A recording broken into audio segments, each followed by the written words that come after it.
నిజామాబాద్ పట్టణంలోని 30వ వార్డు హనుమంతరావు నగర్ కాలనీలో ముత్యాలమ్మ తల్లి విగ్రహ ప్రతిష్టాపనలో భాగంగా మొదటి రోజు అయిన సోమవారం హోమాలు నిర్వహించి రెండో రోజు మంగళవారం ముత్యాలమ్మ విగ్రహాన్ని డప్పు చప్పులతో కాలనీవాసులు మరియు కమిటీ సభ్యులు మహిళలు డాన్సులు వేస్తూ పురవీధులలో ఉత్సాహంతో టపాకాయలు పేలుస్తూ ముత్యాలమ్మ తల్లిని ఊరేగించారు. అనంతరం ముత్యాలమ్మ తల్లి పురవీధులలో వస్తూ ఉంటే కాలనీవాసులు కొబ్బరికాయలు కొడుతూ జలాభిషేకాలతో మహిళలు పెద్ద ఎత్తున ఘనస్వాగతం పలికారు. మూడో రోజు బుధవారం నాడు హనుమంతరావు నగర్ కాలనీలో పెద్ద సంఖ్యలో కాలనీవాసులు వచ్చి బోనాలు సమర్పించి వారి మొక్కులను చెల్లించుకోవాలని విగ్రహదాతలైన ధర్మ జాగరణ సమితి మరియు కాలనీ యూత్ కమిటీ సభ్యులు వేమునూరి సర్వయ్య, మాదాసు రాజు,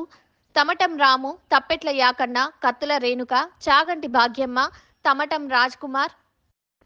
తప్పెట్ల ఉపేందర్, మాదాసు రమణ, మాదాసు కార్తిక్, మాదాసు మణి, తమటం వీరన్న, చింతల అయోధ్య, చాగంటి వీరన్న, తమటం రాములు, కత్తుల సీను, కత్తుల చింటూ, బాదం ఉదయ్, తప్పెట్ల యుగంధర్, జినక సతీష్, కొర్ని ఉదయ్, గుర్రాల రత్నం, ఏదునూరి రమేష్ ఇంకా కాలనీవాసులు భక్తులు పెద్ద సంఖ్యలో పాల్గొన్నారు.